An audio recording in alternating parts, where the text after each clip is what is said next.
2009년 10월 펜실베니아 주 애슐랜드의 한 주택 숨겨진 지하실에서 쇠약해진 5명의 젊은 여성이 발견되면서 침묵 속에서 벌어지고 있던 악몽이 드러났습니다. 조사를 통해 순수한 혈통을 추구하며 그들을 납치하고 감금했던 너나치 지도자 제이콥 아트로 밀러의 어둡고 뒤틀린 세계가 밝혀졌습니다. 공포는 2008년 6월 19세의 사만타 베컬가 근처 식당에서 퇴근하던 중 실종되면서 시작되었습니다. 이듬해까지 4명의 젊은 여성이 더 사라졌고 각자 저콥의 타락한 비전을 실현하기 위해 그에게 납치되었습니다. 그 뒤에는 상상할 수 없는 고통의 1년이 이어졌고 이는 전국을 충격에 빠뜨린 탈출과 제이콥의 끔찍한 범죄를 세상에 알리는 것으로 절정에 달했습니다. 펜실베니아 주 애슐랜드 주민들에게 제이콥 아터 밀러는 세상을 안전하게 만드는 사람처럼 보였습니다. 매플우드 애버뉴 끝자락에 자리한 그의 집은 질서의 상징이었고 하얀 울타리는 곱고 깨끗하게 서 있었으며 잔디는 항상 세심하게 관리되었습니다. 10년 이상 동안 자초본 이웃들 사이에서 조용히 살며 식료품점에서 가벼운 대화를 나누고 헬로윈에는 아이들에게 사탕을 나눠주었습니다. 그는 지역 자선단체에 가장 먼저 기부하는 사람이었고 일요일에는 세인트 메리스 처치 앞줄에 앉아 경건하게 고개를 숙인 모습이 자주 목격되었습니다. 사람들은 제이콥이 좋은 사람, 지역 사회를 돌보는 사람이라고 속삭였습니다. 하지만 그의 집 문 뒤에 무엇이 숨겨져 있을지에 대해서는 아무도 이야기하지 않았습니다. 제이콥은 메인 스트리트에서 작은 인쇄소를 운영했는데 주로 팜플렛 포스터 뉴스레터를 전문으로 하는 소박한 사업체였습니다. 지역 상인들은 그의 작업물을 칭찬하며 깔끔하고 전문적이며 항상 제 시간에 배달된다고 묘사했습니다. 하지만 이면에서 인쇄소는 훨씬 더 어두운 목적을 수행하고 있었습니다. 제이콥이 낮에는 생일 초대장과 명함을 인쇄하는 동안 밤에는 기계들이 제이콥이 조용하지만 섬뜩한 헌신으로 이끌었던 너나치 민병대인 아이런다운 넬리엔스를 위한 선전물을 찍어냈습니다. 이 자료들은 증오순수한 인종의 부상을 위한 외침 세상이 타락하고 있다는 경고, 그리고 신병 모집 지침으로 가득 차 있었습니다. 이 팜플렛들은 어둠을 틈타 발송되어 익명의 지지자들에게 우편으로 보내지거나 고속도로변 트럭 휴게소에 소량씩 놓였습니다. 이는 비밀과 편집증에 기반한 네트워크였고 꼼꼼한 성격의 제이콥이 그 설계자였습니다. 제이콥은 항상 규칙적인 사람이었습니다. 매일 아침 정확히 6시 30분 그는 현관으로 나와 시원한 펜실베니아 공기를 깊이 들이마시고 처마에 걸린 꽃에 물을 주었습니다. 오전 7시면 그는 가게에 도착해 따뜻하게 인사하는 고객들을 맞이했습니다. 그는 예측 가능하고 꾸준하며 전혀 눈에 띄지 않았습니다. 그의 눈에 띄지 않는 성격은 그의 가장 큰 위장이었습니다. 그의 극우단체 연루를 의심했던 사람들조차도 그것을 단지 말뿐이고 행동보다는 허세에 가깝다고 치부했습니다. 결국 자초본 배경에 상관없이 모든 사람에게 미소를 지었고 5년 동안 지역 리틀리그 팀을 후원했습니다. 그렇게 친절한 사람이 어떻게 그렇게 끔찍한 일을 할 수 있을까요? 하지만 친절은 가면이 될 수 있고 자초의 가면은 그의 얼굴에 단단히 꿰매어져 있었습니다. 그의 교회 출석 습관과 지역 사회 관대함은 의심을 피하기 위한 도구였습니다. 세인트 메리스 처치에서 사람들은 제이콥이 항상 미사 후에 남아 노인들과 대화하거나 의자 쌓는 것을 돕는 모습을 존경했습니다. 그는 부드럽게 말했고 결코 목소리를 높이지 않았으며 항상 도울 일이 있는지 물었습니다. 사제들에게 자초본 신의 선물과 같았습니다. 돈뿐만 아니라 시간까지 기꺼이 기부하는 사람이었습니다. 2007년 6월 교회에 지붕 수리가 필요했을 때 자초본 기금 마련을 위한 일련의 전단지를 무료로 인쇄해 주겠다고 제안했습니다. 그는 심지어 직접 집집마다 전단지를 돌리며 악수하고 미소를 지었습니다. 아무도 이 동일한 남자가 저녁 시간을 테러를 위한 청사진에 둘러싸여 보낸다는 것을 알 수 없었을 것입니다. 그의 예의 바른 태도 아래에는 이념에 의해 뒤틀린 마음이 있었습니다. 그는 이웃교회 심지어 친구들까지도 더 큰 게임의 졸로 여기는 마음이었습니다. 제이콥에게 그가 하는 모든 것은 인류를 위한 새로운 새벽이라고 부르는 것을 창조하려는 그의 뒤틀린 사명을 위한 것이었습니다. 자콥의 신념은 수십 년 전으로 거슬러 올라가는 뿌리를 가지고 있었습니다. 1980년대 후반 10대 시절, 그는 특정 혈통의 순수성과 현대 사회의 부패에 대한 팜플렛을 공유하는 나이드 든 남성들 그룹과 어울렸습니다. 그들은 세상에는 행동할 의지가 있는 지도자, 더 큰 선을 위해 손을 더럽히는 것을 두려워하지 않을 남자가 필요하다고 그에게 가르쳤습니다. 시간이 지남에 따라 이러한 생각은 제이콥의 삶의 기초가 되었습니다. 30대 초반이 되자 그는 그 아이디어를 행동으로 옮겼습니다. 2002년에 언디 아이런던 알리엔스를 창설했습니다. 그룹은 작게 시작했습니다. 자콥과 다른 세 남자가 지하실과 차고에서 만나 맥주를 마시며 더 나은 미래에 대해 이야기했습니다. 하지만 자콥의 꼼꼼한 성격은 그들의 횡설수설을 전략으로 바꾸었습니다. 그는 규칙을 만들고 로고를 디자인했으며 추종자들이 다른 사람들을 모집하도록 영감을 주는 연설을 했습니다. 2005년까지 그룹은 50명 이상의 회원으로 성장했으며 대부분은 펜실베니아 시골 지역에 흩어져 있었습니다. 그들은 자이콥을 완전히 신뢰했고 그를 아버지 같은 인물 계획을 가진 사람으로 보았습니다. 하지만 제이콥의 궁극적인 계획은 아무에게도 공유하지 않는 것이었습니다. 그것은 미묘하게 시작되었습니다. 자콥은 행동의 필요성 말이 충분하지 않다라는 것에 대해 이야기했습니다. 그는 가장 충성스러운 추종자들조차 불편하게 만드는 방식으로 유산과 순수성을 암시했습니다. 이면에서 자첩은 훨씬 더 사악한 것을 준비하기 시작했습니다. 2006년 초 그는 자신의 집 지하실을 요새라고 묘사하는 것으로 개조했습니다. 그는 무거운 강철문 방음장치, 벽 안쪽에 잠금장치를 설치했습니다. 외부인에게는 자첩이 단순히 안전에 대해 걱정하는 사람처럼 보였습니다. 제이어소의 제이콥에게 그것은 그의 번식 실험의 시작이었습니다. 제이콥은 순수한 인종을 만드는 것을 우연에 맡길 수 없다고 믿었습니다. 그는 세상이 그것을 제대로 해낼 것이라고 믿지 않았습니다. 대신 그가 직접 할 것이었습니다. 바로 이 믿음이 그를 신중하게 희생자를 선택하도록 이끌었습니다. 그는 유전적으로 우월하지만 조종하거나 제압하기 쉬운 젊은 여성들을 선택했습니다.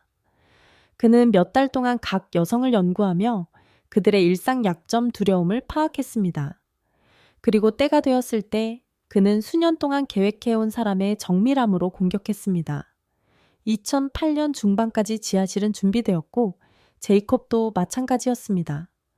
그는 낯선 사람에게 미소를 짓는 남자에서 자신이 경멸하는 세상에 완벽하게 섞일 수 있는 포식자로 변모했습니다. 애슐랜드, 사람들 사이를 의심받지 않고 걸어다닐 수 있는 그의 능력은 그의 가장 큰 강점이었습니다. 하지만 그것이 그를 그토록 위험하게 만든 이유이기도 했습니다. 겉으로는 제이콥 알터러 밀러는 완벽한 시민이었습니다. 속으로는 뒤틀린 순수성의 비전이라는 이름 아래 삶을 갈기갈기 찢을 준비를 하는 남자였습니다. 2009년 9월 15일은 세상의 진실을 드러낼 것이었습니다. 하지만 그때는 이미 피해가 발생한 후였습니다. 각자의 삶과 꿈에서 찢겨나온 5명의 젊은 여성들은 각기 다른 시기에 제이콥 알터 밀러리 지하실로 들어갔습니다. 차갑고 어두운 지하 감옥은 처음에는 그들의 개성을 박탈하고 겁에 질린 이름 없는 포로로 만들었습니다. 그러나 그 후 몇 달 몇 년 동안 그들의 공유된 고통은 제이콥조차도 깨뜨릴 수 없는 유대를 형성했습니다. 그들은 희생자 이상이 되었습니다. 그들은 고통과 회복력으로 묶인 잠의 생존자들이 되었습니다. 쌈으로 알려진 사만타 베켈는 2008년 6월에 가장 먼저 납치되었습니다. 그녀는 식당에서 아르바이트를 마치고 늦은 저녁 집으로 걸어가고 있을 때 제이콥의 트럭이 그녀 옆에 섰습니다. 그는 태워주겠다고 제안했고 그녀는 망설였지만 그의 차분한 태도와 공손한 어조에 경계심을 풀었습니다. 그녀는 그날 밤 집에 도착하지 못했습니다. 그녀가 마지막으로 기억하는 것은 목에 주사 바늘이 꽂히는 따끔함이었고 그 후 모든 것이 암흑으로 변했습니다. 그녀가 깨어났을 때 그녀는 창문 없는 콘크리트 방의 벽에 쇠사슬로 묶여 있었습니다. 몇 주 동안 그녀는 목소리가 나올 때까지 비명을 질렀고 주먹이 피투성이가 될 때까지 벽을 두드렸습니다. 자콥은 문가에서 조용히 그녀를 지켜보았고 그의 표정은 감정이 없었으며 마치 그녀의 고통이 어떤 더 큰 계획에 필요한 부분인 것처럼 보였습니다. 쌈은 본성이 불같았습니다. 두려움이 그녀를 집어삼켰지만 그녀는 결코 탈출을 생각하는 것을 멈추지 않았습니다. 그녀는 모든 것을 알아차렸습니다. 제이콥이 들어올 때마다 얼마나 오래 머무는지, 어떤 자물쇠를 사용하는지, 심지어 그의 부츠가 바닥을 가로질러 움직이는 소리까지도요. 그녀는 조용한 저항으로 분노를 표출했고 탈출할 수 없다면 적어도 그의 삶을 가능한 한 어렵게 만들겠다고 다짐했습니다. 시간이 지나면서 그녀는 다른 사람들을 하나로 묶는 접착제가 되었습니다. 그녀의 힘은 어둠 속에 등대었습니다. 에밀리 카터는 샘 이후 3개월 뒤인 2008년 9월에 도착했습니다. 그녀는 조용하고 수줍음이 많았으며 대부분의 삶을 배경에 섞여 지내온 젊은 여성이었습니다. 그녀는 이른 아침에 개를 산책시키다가 납치되었습니다. 제이콥의 계획은 정확했습니다. 그는 에밀리가 나무에 가려져 아무도 그녀의 비명을 들을 수 없는 공원 구간에 도달할 때까지 기다렸습니다. 제이콥이 그녀를 제압하고 트럭으로 끌고 가자 그녀의 개는 도망쳤습니다. 지하실에서 에밀리는 두려움에 마비되었습니다. 그녀는 몇 주 동안 거의 말을 하지 않고 자신 속으로 움츠러들었습니다. 하지만 에밀리는 예리한 마음을 가지고 있었고 그녀의 몸은 사슬에 묶여 있었지만 그녀의 생각은 자유롭게 돌아다녔습니다. 그녀는 패턴을 알아차리기 시작했습니다. 날에 따라 자콥의 기분이 어떻게 변하는지, 그가 상호작용하는 소녀에 따라 사슬을 다르게 조절하는 방식, 그리고 그가 때때로 혼잣말을 중얼거리는 방식까지요. 그녀는 모든 것을 기억했고 그의 일과를 정신적 장부처럼 목록화했습니다. 그녀의 관찰은 나중에 그들의 생존에 결정적인 역할을 하게 됩니다. 에이바 텀슨은 다음으로 2009년 1월에 납치되었습니다.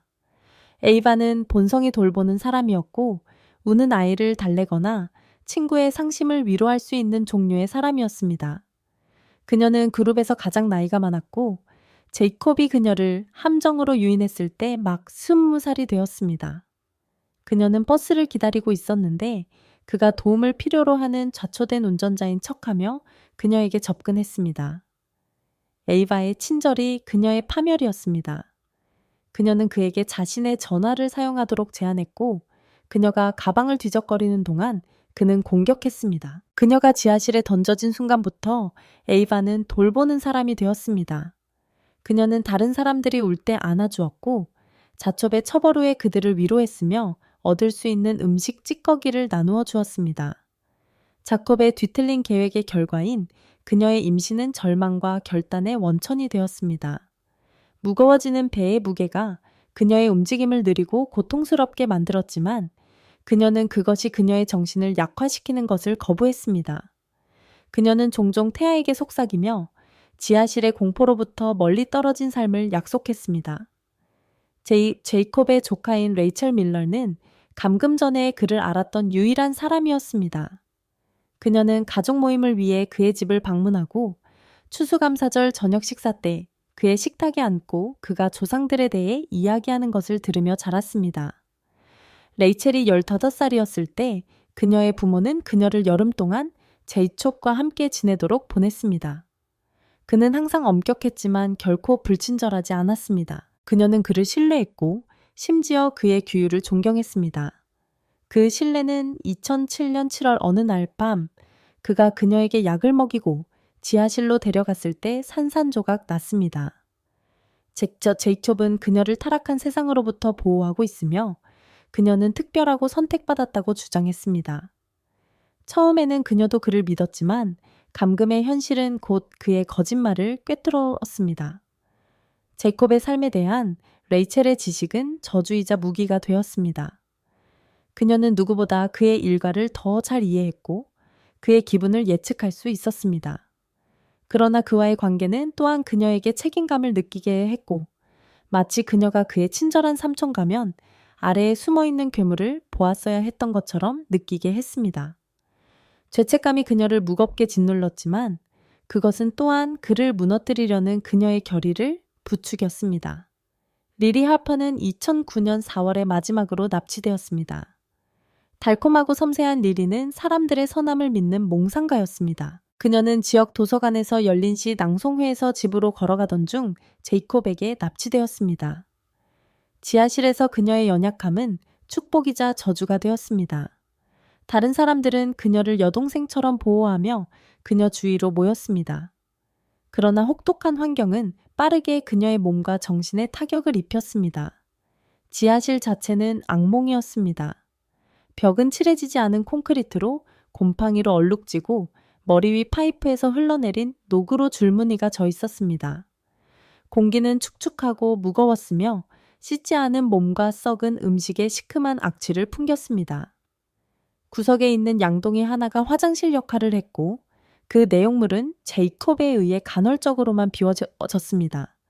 벽에는 차갑고 무거운 사슬이 걸려 있었고 여성들의 손목과 발목에 붉고 쓰라린 자국을 남겼습니다. 유일한 빛은 예측 불가능하게 깜박이는 희미한 전구 하나에서 나왔고 예고 없이 그들을 어둠 속으로 몰아넣었습니다. 자초분 지하실을 신처럼 지배했고 그의 모든 변덕이 그들의 존재를 형성했습니다. 그는 그들의 음식을 통제했고 때로는 작은 양의 눅눅한 빵과 묽은 수프를 가져다 주었습니다. 다른 때는 그들을 처벌하기 위해 식사를 완전히 주지 않았습니다. 그는 그들에게 오싹할 정도로 차분하게 말하며 그들이 더 큰 무언가의 일부이며 그의 선택된 그릇이라고 설명했습니다. 그들이 울거나 저항하면 그는 그들이 그의 자비 덕분에 살아있다고 상기시켰습니다. 처벌은 잔혹했습니다. 자촉은 그들을 며칠 동안 침묵 속에 묶어두거나 불을 꺼서 완전한 어둠 속으로 몰아넣거나 다른 사람들이 그가 그들 중 한 명을 해치는 것을 지켜보도록 강요했습니다. 그는 그들의 고통에서 즐거움을 느꼈습니다. 육체적인 것뿐만 아니라 감정적인 것에서도요. 그는 잔인한 게임을 했습니다. 사슬을 푸는 척하다가 다시 조이면서 웃었습니다. 그는 그들의 두려움을 조종했고 바깥 세상이 그들을 잊었다고 아무도 그들을 구하러 오지 않을 것이라고 믿게 만들었습니다. 모든 것에도 불구하고 여성들은 서로에게 매달렸습니다. 그들은 어둠 속에서 속삭이는 희망을 공유했고 자첩의 방문 후에 서로를 안아주었으며 반항할 작은 방법들을 찾았습니다. 샘은 제이콥이 보지 않을 때 조용히 사슬의 볼트를 풀곤 했습니다. 에이바는 그들의 신경을 진정시키기 위해 자장가를 흥얼거렸습니다. 에밀리는 자신의 관찰을 공유하며 언젠가 그의 패턴을 그에게 대항하여 사용할 수 있다는 희망의 씨앗을 심었습니다. 허약하고 희미해져가는 리리조차도 지하실 너머에서 꿈꾸던 삶에 대해 이야기했습니다. 햇빛과 자유로 가득한 삶이었습니다. 제이콥은 그들을 망가뜨렸다고 믿었지만 그들의 힘을 과소평가했습니다. 지하실은 그의 감옥이었을지 모르지만 그것은 그들의 실현의 장이 되었고 그가 갈라놓을 수 있는 어떤 것보다 더 강한 유대를 형성했습니다. 그들은 더 이상 낯선 사람들이 아니었습니다. 그들은 고통과 탈출이라는 공유된 꿈으로 뭉친 자매들이었습니다. 2009년 11월 3일 여성들이 감금되어 있던 지하실에는 혹독한 추위가 스며들었습니다. 축축한 공기가 그들의 피부에 달라붙었고 그들은 온기를 나누기 위해 서로 몸을 웅크리며 조용한 위로의 말을 속삭였습니다. 몇 주 동안 리리 할퍼는 점점 더 약해지고 있었습니다. 이미 연약한 몸에 부담이 되었던 그녀의 임신은 견딜 수 없게 되었습니다. 한때 희망찼던 그녀의 모습은 피로로 대체되었고 끝없는 감금 생활에 기력이 소진되었습니다. 그날 아침 첫 번째 날카로운 통증이 시작되었고 그녀가 진통을 시작했다는 것이 분명해졌습니다. 처음에 연예인 여성들은 무엇을 해야 할지 몰랐습니다. 의료 훈련도 용품도 도움을 요청할 방법도 없었습니다. 지하실의 깜박이는 전구 하나가 긴 그림자를 들이우는 가운데 리리는 구석의 얇은 매트리스 위에서 신음했습니다. 그녀의 울음소리는 곧 날카롭고 끝없는 비명으로 변해 숨막히는 공간을 가득 채웠습니다. 그룹의 돌보미 역할을 하게 된 에이바 탐슨은 리리 곁에 무릎을 꿇고 떨리는 손으로 그녀를 진정시키려 했습니다. 항상 관찰력이 뛰어났던 에밀리 칼터는 방안을 샅샅이 뒤지며 천조각이든 금속 조각이든 사용할 수 있는 것을 찾았지만 아무것도 없었습니다. 제이콥의 조카인 레이첼 밀러는 벽에 몸을 기대고 창백한 얼굴로 눈물을 참으려 애썼습니다. 그들은 자첩을 향해 비명을 질렀고 그들의 목소리는 천장의 작은 환풍구를 통해 울려 퍼졌습니다. 마침내 그가 계단 꼭대기에 나타났을 때 그의 우뚝 솟은 모습은 여성들에게 공포와 절망감을 동시에 안겨주었습니다. 사만타 베이컬가 앞으로 나섰고 그녀의 몸은 긴장했으며 리리를 병원으로 데려가라고 요구했습니다. 에이바는 감정에 북받쳐 갈라지는 목소리로 그에게 애원했지만 제콥의 표정은 차갑고 무관심했습니다. 그는 자연히 누가 같이 있는지 결정한다고 주장하며 오싹한 단호함으로 그들의 간청을 일축했습니다. 다른 말 없이 그는 돌아섰고 무거운 문이 그의 뒤에서 쾅 닫혔습니다. 시간은 흘러갔고 각 시간은 이전보다 더 고통스러웠습니다. 리리의 비명은 기력이 빠지면서 약해졌습니다. 에이바는 찢어진 천조각으로 그녀의 이마에서 땀을 닦아주며 그녀 곁을 지켰고 자신조차 믿지 않는 부드러운 위로의 말을 속삭였습니다. 에밀리는 리리의 손을 잡았고 그녀의 작은 몸은 조용한 흐느낌으로 떨리며 줄 수 있는 작은 위안을 주려 하야했습니다. 쌈은 방 안을 서성거렸고 주먹을 꽉 쥔 채 분노가 거의 억제되지 않았습니다. 라첼은 구석에 앉아 무릎을 감싸 안고 마치 바닥의 균열이 그녀를 삼킬 것처럼 응시했습니다. 밤이 되자 리리의 몸은 기력을 잃어가고 있었습니다. 아이는 2009년 11월 4일 이른 시간에 태어났습니다. 검은 머리에 무거운 침묵을 꿰뚫는 희미한 울음소리를 가진 작은 여자아이였습니다. 에이바는 아기를 팔에 안고 부드럽게 흔들었고 리리는 매트리스 위에 움직임 없이 누워 있었습니다. 그녀의 숨은 얕았고 눈은 초점이 없었습니다. 그녀는 아이를 안거나 심지어 말할 힘도 없었습니다. 시간이 지나면서 그녀의 숨은 느려졌고 마침내 완전히 멈췄습니다. 리리 할퍼는 세상을 떠났습니다. 잠시 동안 지하실은 완전히 조용했고 마치 벽 자체가 숨을 참는 것 같았습니다. 그때 슬픔이 한꺼번에 밀려왔습니다. 에이바는 부서진 흐느낌을 터뜨리며 아기를 가슴에 꼭 안았고 눈물이 얼굴을 타고 흘러내렸습니다. 에밀리는 바닥에 쓰러져 몸이 떨림으로 뒤틀렸습니다. 삼은 주먹이 피투성이가 될 정도로 격렬하게 벽을 쳤고 그녀의 분노는 생생한 육체적 고통으로 끌어올랐습니다. 레이첼은 공처럼 몸을 웅크렸고 어깨를 들썩이며 손에 얼굴을 묻고 울었습니다. 그러나 슬픔 속에서 변화가 일어났습니다. 리리의 죽음은 비극 이상이었습니다. 그것은 한계점이었습니다. 여성들이 희미한 불빛 아래 앉아 눈물로 얼룩진 얼굴을 하고 있을 때 그들은 더 이상 이 악몽을 견딜 수 없다는 것을 깨달았습니다. 그들은 리리의 죽음을 헛되게 할 수 없었습니다. 그들은 행동해야 했습니다. 리리의 죽음 이후 며칠 동안 여성들은 계획을 세우기 시작했습니다. 분노와 결의가 뒤섞인 쌈이 주도했습니다. 그녀는 몇 시간 동안 사슬을 검사하고 벽에 고정된 볼트의 강도를 테스트했습니다. 그녀는 녹슨 경첩 중 하나에서 부러진 금속 조각을 발견하고 자물쇠를 따는 연습을 시작했습니다. 그 노력으로 손가락에서 피가 났지만 그녀는 포기하지 않았습니다. 항상 관찰력이 뛰어났던 에밀리는 제이콥의 움직임에 더욱 주의를 기울이기 시작했습니다. 그녀는 알코올에 대한 그의 의존이 그를 부주의하게 만들고 있다는 것을 알아차렸습니다. 2009년 11월 6일 그녀는 그가 계단을 비틀거리며 내려오는 것을 보았습니다. 그의 걸음걸이는 고르지 않았고 옷에는 위스키 냄새가 배어 있었습니다. 그날 밤 그는 지하실로 통하는 주된 문을 잠그는 것을 잊었습니다. 에밀리는 모든 세부 사항을 기록하고 적절한 순간을 위해 저장했습니다. 에이바는 리리의 아기를 진정시키는 데 집중했습니다. 아기의 울음소리는 부드럽지만 날카로웠고 제이콥의 분노를 쉽게 끌 수 있는 소리였습니다. 에이바는 끝없이 아기를 흔들고 자장가를 속삭이며 상황의 어둠을 거스르는 부드러움으로 아기를 안았습니다.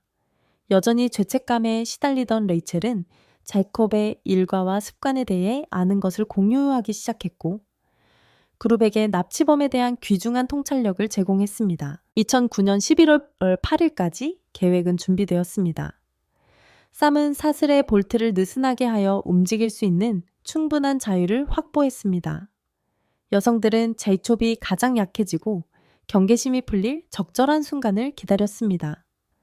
그 순간은 2009년 10월 10일, 제이콥이 술에 취해 불안정한 상태로 음식 쟁반을 더듬이거리며 내려왔을 때 찾아왔습니다. 쌈이 행동했습니다. 그녀는 그에게 달려들어 금속 조각을 그의 팔에 찔러 넣었습니다. 자콥은 고통의 포효를 내뱉었지만 그가 방역하기 전에 다른 사람들이 합세했습니다.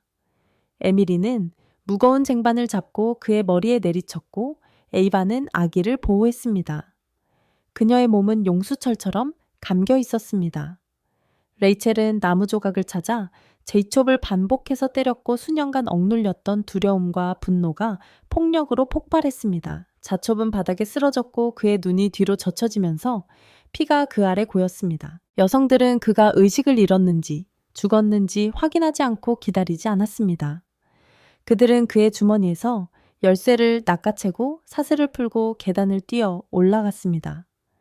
차가운 밤 공기가 충격처럼 그들의 얼굴을 때렸지만 그들은 멈추지 않았습니다. 맨발의 반쯤 벗은 채로 그들은 어둠 속을 달렸고 숨은 가쁘고 공황 상태의 헐떡임으로 나왔습니다.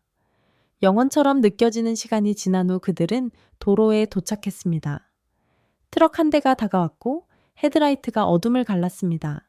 친절한 얼굴의 중년 남성 운전자는 그들을 보자마자 즉시 멈췄습니다. 피투성이고 떨고 있으며 신생아를 안고 있는 여성들의 모습은 그가 의문 없이 행동하게 하기에 충분했습니다. 그는 경찰에 전화했고 그의 손은 전화를 잡은 채 떨렸습니다. 경찰은 몇 분 안에 도착했고 그들의 번쩍이는 불빛은 어둠을 가르며 여성들의 멍들고 상처 입은 얼굴을 비춰었습니다. 피해자들은 즉시 병원으로 이송되었고 의료진은 그들의 부상 타박상 열상 및 장기간의 신체적 학대 징후를 치료했습니다. 의사들은 또한 영아를 검사하여 고통이나 해악의 징후가 있는지 확인했습니다. 한편 법 집행기관은 자콥의 재산에 들이닥쳤고 안에 어떤 공포가 기다리고 있는지 알지 못했습니다. 지하실은 악몽 같은 장면, 진정한 공포의 방이었습니다. 벽에 볼트로 고정된 사슬, 구석에 피 묻은 매트리스 오물로 넘쳐나는 양동이는 그곳에서 일어난 학대의 생생하고 역겨운 그림을 그렸습니다. 수사관들은 현장을 꼼꼼하게 기록했고 각 증거는 이전 것보다 더 충격적이었습니다. 위층에서는 제이콥의 꼼꼼하고 뒤틀린 계획으로 가득 찬 일기, 그가 가한 학대를 기록한 사진, 그리고 순수한 혈통에 대한 그의 불안한 비전을 상세히 기술한 선언문 등 유죄를 입증하는 자료들이 발견되었습니다. 조사는 자콥이 혼자 행동하지 않았다는 것을 신속하게 밝혀냈습니다. 그는 국내 테러와 관련된 너나치 그룹인 아이론 던 얼라이언스의 핵심 인물이었습니다. 그룹의 많은 구성원들은 자콥의 특정 범죄에 대해 무지하다고 주장했지만 증거는 그의 노력을 지원하는데 그들의 공모를 지적했습니다. 나중에 환멸을 느낀 전 구성원에게서 추적된 익명의 제보는 법 집행기관이 필요로 했던 돌파구였습니다. 그것은 제이콥의 타락의 깊이를 폭로했을 뿐만 아니라 광범위한 극단주의자 네트워크를 해체했습니다. 여러 주에 걸친 급습으로 수많은 체포가 이루어졌고 아이론 던 얼라이언스는 조각조각 해체되었습니다. 지하실과 그 공포의 발견은 가장 노련한 수사관들조차 충격에 빠뜨렸지만 그것은 또한 자콥의 희생자들을 위한 정의의 시작이자 그림자 속에서 활동하는 위험한 증오 그룹에 대한 결정적인 타격을 의미했습니다. 2012년 제이콥 R. 밀러는 그가 살았던 작은 공동체를 충격에 빠뜨린 일련의 끔찍한 범죄로 재판에 섰습니다. 법정은 정의가 실현되기를 간절히 바라는 구경꾼 기자, 옹호자들로 가득 찼습니다.